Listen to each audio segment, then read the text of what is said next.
So, welcome everyone to the SeedLever interview series. So, in this series, one of the things I wanted to do was to highlight some of the people and the ideas that were behind some of the fastest growing companies in the world. Today, I'm very lucky to have Rob Dickson joining me from Cubiko. Rob is heading up growth over there at a really exciting Australian health tech startup, and Rob's very graciously donated a few minutes of his time today to tell me all about it. Rob, welcome to the show. Thanks, Bryce. Rob from Cubiko. We're an Australian, as Bryce mentioned, health tech company, and I'm the chief growth officer. And excited to talk growth and everything else regarding SaaS. Awesome. Well, I spend all my days talking about this stuff, so I'm very keen to sort of dig into it. Mate, one of the big things I really wanted to talk to you about is you've had a really interesting career and you sort of really come up through the ranks. Now heading up growth at Cubiko. Do you want to maybe give us a bit of a background, like how you started? How did you come to sort of meet the guys at Cubiko, and how did you get your start over there? Yeah, perfect.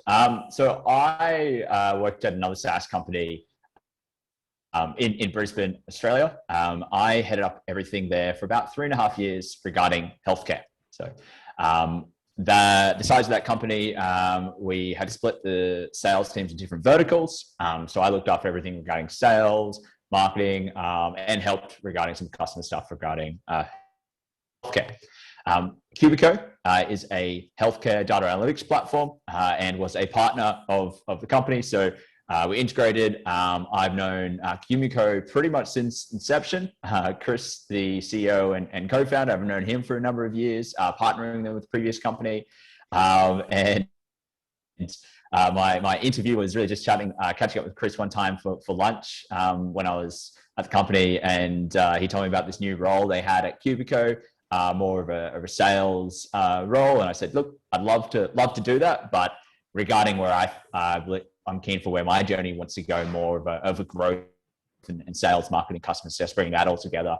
And he said, "Yep, that's exactly what we're looking for. So let's get rolling." And been at Cubiko now close to a year, heading up everything regarding sales, marketing, customer success, and helping out and doing as you know, in a startup, you wear many different hats, so it's a lot of fun.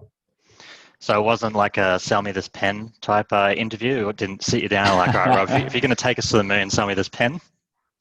Not quite. Although I actually did sell. So the company I was previous at was at Tanda, and I did sell Tanda to Chris when he was. So a little bit about Cubiko story. I guess he was running a medical practice in Australia, so general practice, and they used Tanda, and I sold Tanda to them. And I always knew Chris was a great salesman because he gave me their great story about Anala Primary Care, which is the medical practice. It's a charity, not profit, and he's one of the very few people I ever gave a discount to back when I was at Tanda. Wow! So he sold you then. So he sold me, but no, I'd seen their early, their first one or 2 years of growth. They had a headcount of about 10 when I joined. It was really exciting time, and I just super keen for that journey. And I knew Chris, I knew the company, I knew the product, really believed in the product, and very excited to where we're going now. Oh, that's great. Yeah, and I think as we sort of touched on before, and I think as you saying, sort of bringing a lot of these points together, I know that you used to started your life in SaaS sort of as an SDR and AE, and you've done account management, and you've worked on the CS side as well. I think it's just like a really interesting mix of skills that you sort of bring together. I mean, I guess one of the things I wanted to ask you really is like how what did you learn from sort of each of those bits that sort of contributes to what you're doing today, and is that, I guess, a path that you would sort of recommend to other people sort of going into a growth role? Yeah, absolutely. So I'll start at the beginning, I guess, in regards to being an SDR and straight outbound sales, outbound calls, email outreach. I started a vertical from at the time it was aged care, from very, very little customer base in there, and there was not quite the product market fit. So there was a lot of learnings from that, both from I guess product market fit side of things, but also just outbound and cold calling and cold prospecting and learning that part of sales, which really helped grit my teeth on that. I hear a lot about where you should, inbound and outbound sales, depending on where you start, shapes a lot on how you are as a salesperson. But I really enjoyed my time as outbound sales. Coming in more of for the healthcare role, second and third year at the role, is more around doing larger accounts, larger customers, helping out with enterprise where I could, focusing more so in the mid-market, and working with those larger accounts. And again, that's, I believe, a very valuable sales skill as well. Learning those different customer segments, how they purchase a product, how different decision makers or blockers or economic buyers work in the sales process, and just managing that longer sales process as well. And then I always enjoyed getting on the phone and having a yarn with a customer, even when I was a salesperson. And so, I made a switch into account management, more of that customer success role, still with some of the larger customers across multiple verticals now. But really just came back to I loved talking to customers, loved solving their problems, which is what the main thing when I was a salesperson was looking to do. And moved into that role and learned a lot of really valuable customer success skills, which put into place now still. And I still love getting on the phone and having a yarn to a customer as well. Yeah, absolutely. And I think also that's one of the things that maybe people get wrong about sales, because I think everyone's still kind of got this idea that, we're all selling used cars. We're out here kind of using these like boiler room tactics over the phone and high pressure sales situations. But I think more and more, a lot of the actual real sales environments that people find themselves in are, simply a collaborative sale where you're solving problems for customers. And it's interesting that you went from sales to sort of a customer success setting, because those are what people consider two very different skill sets, but it sounds like you're sort of pretty seamlessly able to go between the two. And you're right, a lot of that came down to understanding a business, whether that be in a consultative sales approach or understanding the business in an account management approach, and still providing that guidance and that collaboration with the customer, as you mentioned. I think it's two sides of the same coin, in that approach, and that's how I look at it now in my current role as well. So you've been in your role, pushing about a year now, sort of just sort of in that chief growth officer role. What's been the learnings for you, kind of coming to grips with the role? Any challenges or anything, that sort of thing that was unexpected, kind of stepping into it, and I guess what's it sort of taught you about growth as you've been chipping away at it? Yeah, definitely. Well, coming into the role, I would be, colloquially what you call like a stretch hire. So didn't have previous, management experience, leadership experience, C-suite experience. So came into that role very much as that stretch hire. So in terms of immediate skills to learn, management, leadership, that side of things was very much the first real focus. More around the larger growth piece. I always, through what I've seen a lot of SaaS, I see a lot of times sales, customer success, marketing, quite disjointed of different parts of functions, although they all work quite closely together. So I think what is most exciting about my role and what we're doing at Cubico is having those functions so closely aligned, all the way from marketing, helping sales write great sales automations because they have that great marketing knowledge, to sales providing great experience to customer success when it comes to upsells and cross sells and other things that customer success own, but that colloquially may be sometimes a sales function. So having that dynamic, I think, is what I enjoy most about my role. But the leadership and that management, I guess, being a stretch hire was what I had to learn the most. But going into it, it's really exciting seeing how it all kind of comes together. Yeah, and I think that's the dream, isn't it? I mean, I think there's a lot of debate out there in terms of where different departments should sit. So is customer success its own department? Is it a part of the sales team? It sounds like kind of what you guys have been able to do over there is kind of align everything under that chief growth, or just a growth platform there. And I imagine that gives you a lot of scope to work across customers and to speak to a lot of them. Do you think that's something that you'll stick with, or do you think you'll split it out, or how do you see the growth trajectory of that? Yeah, that's a great point. I think I have probably somewhat similar mentality to yourself, believing in small teams and small impactful teams, whether they be cross-functional or within functionals. But, you don't want to, I don't believe in a manager looking after 20, 30 people necessarily. So I believe, yeah, absolutely. As the company scales, as we grow, there will definitely be a case of breaking out those different functions into different leaders behind those functions. Absolutely. We make sure everything though is driven by data. That's where a lot of decision making comes from, irregardless of leadership or whatnot. It's more around the data and what data says that decision making process. Yeah, and that's a good point as well. I mean, and I suppose that's the other thing. Scale has become this a bit of a buzzword, and clearly we're all growing companies. But I think there's a really funny little clip I saw where it say, if you're walking into a meeting and you want to sort of sound important, one of the things you can do is just ask continuously, does this scale?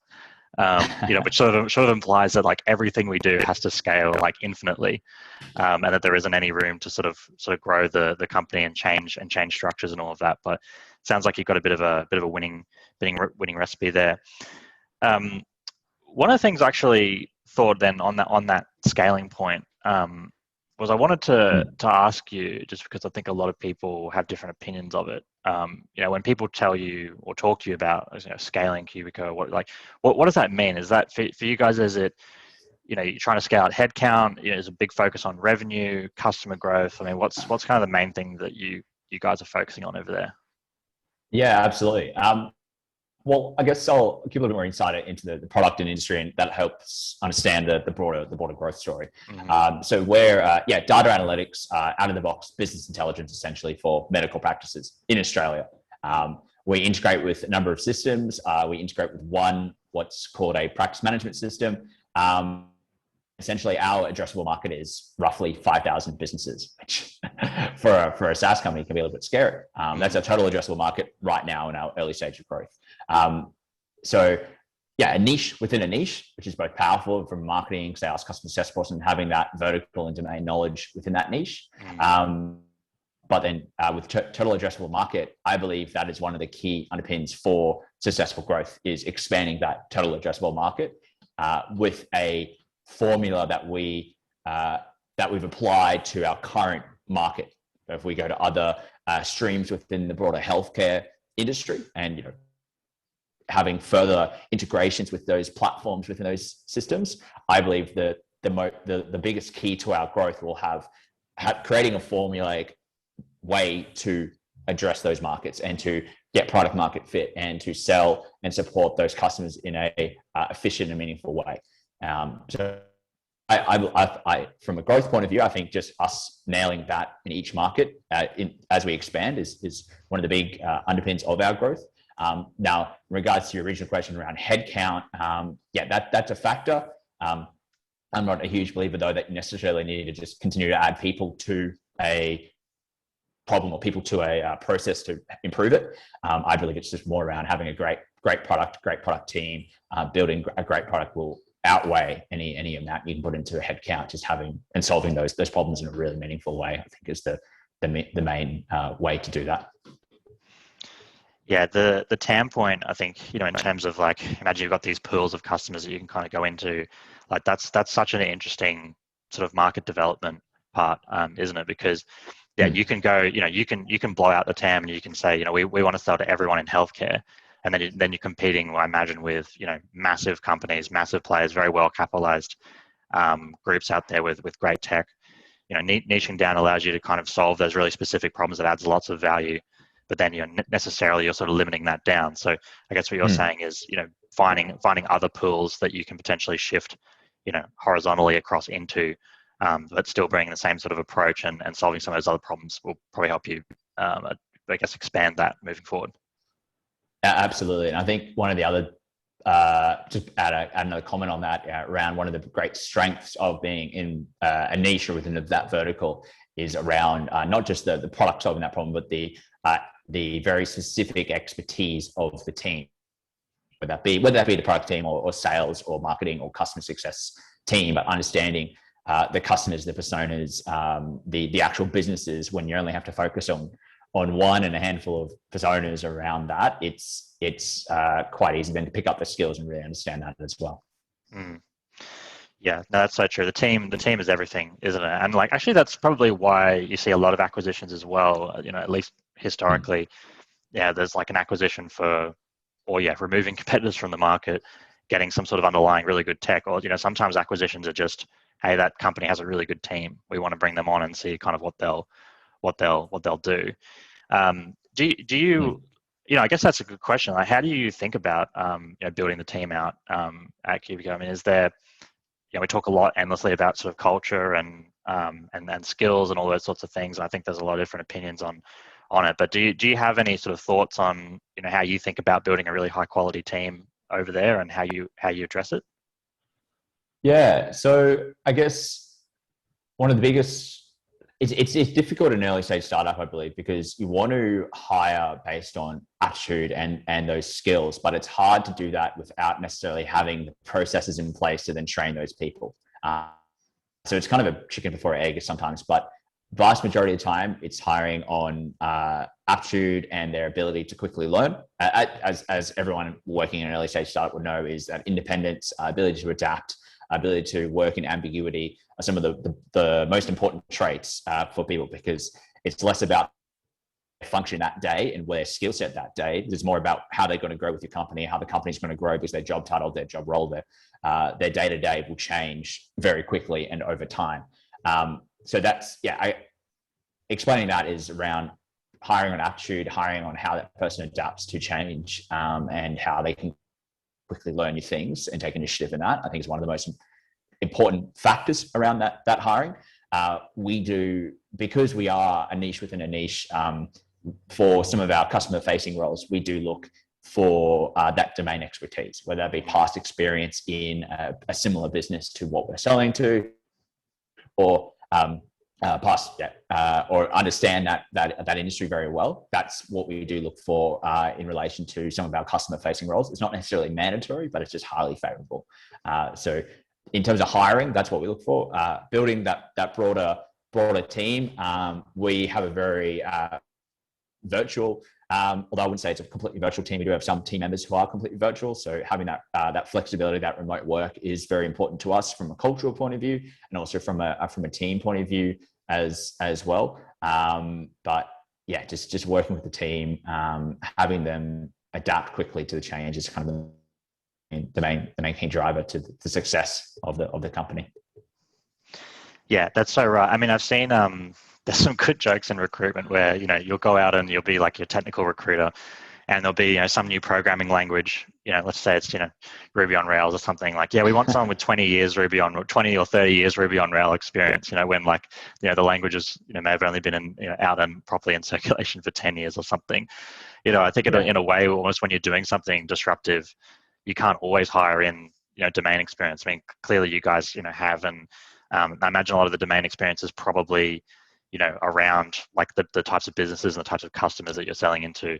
But I think like in any early stage business, you really do need just someone who can sort of roll their sleeves up and get into it and hire for attitude. And I've definitely seen that working across a lot of the people I've spoken to. In a way, I almost feel like there's a big gap between B2B and B2C. Like, I personally have never worked in a B2C sort of technology company. I've worked in retail environments, I've worked in hospitality, but it does seem like it's like a whole other way to think about business. I imagine, and I think you make a good point that maybe a lot of that stuff, a lot of learnings, maybe in B2B or maybe in B2C, aren't bleeding over as much as as we'd like. And I think maybe what it comes down to is like these sort of market dynamics and the economics of it. I mean, like your first point around the outbound thing. I mean, that's got to be a really reflection of the size of the market, the annual contract value, and the wage base and the talent base that you've got there. Maybe the broader point is like we read all of this stuff and it's kind of like you actually do have to go and test it. We can't just like blindly read stuff and say, yeah, it's working over here, let's just try it over, and it's guaranteed to work.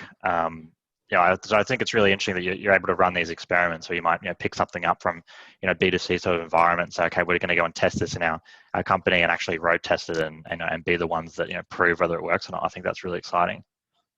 Yeah, and that is a lot of it. You're right. You read things that other companies have done successfully, or other agents in the market have done really well in other markets or other industries or other countries, and absolutely you take those methods, you apply it to your SaaS business in Australia or elsewhere, and you've got to try it, and you've got to measure it, and you've got to see how it goes, and if it doesn't go well, you cut it. And that's all these different strategies or tactics that you put into play. That's 100% what needs to be done. That's great. And I think it's also that you've got a culture that kind of allows you to do those experiments. And, because there's a lot of companies out there that I think are, potentially more senior and more later stage, but I think the room for experimenting when the stakes get bigger, starts to narrow. And I'd be interested to hear, I guess, since we're coming up to about 30-minute mark, and I'll be sort of, respectful of your time, but I mean, what's next for you? I mean, what is the next sort of, I don't know, say year look like, for you and your role, and maybe what are some of the things that you want to try, sort of moving forward to grow the company? Yeah, absolutely. Well, yeah, definitely. Next year, I'm fascinated by, I guess, two things that I really want to apply that I've read a lot about and seen examples of in great products. And it'd be interesting to see if that can apply to conventionally, I think, in an unconventional way to our product and our company. First is the idea or the methodology behind product-led growth.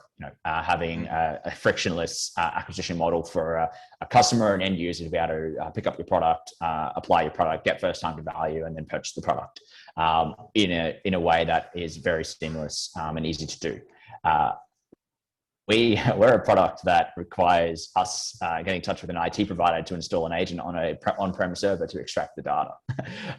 So it's not something that a customer can go to a website and click sign up for a 14-day free trial. Yeah. So I'm interested to explore. I don't believe we'd be able to get to a complete product-led growth approach, and there might be some technical limitations to that. But I'm interested to see how far we can push it for the benefit of our customers and our prospective customers from an acquisition model as well.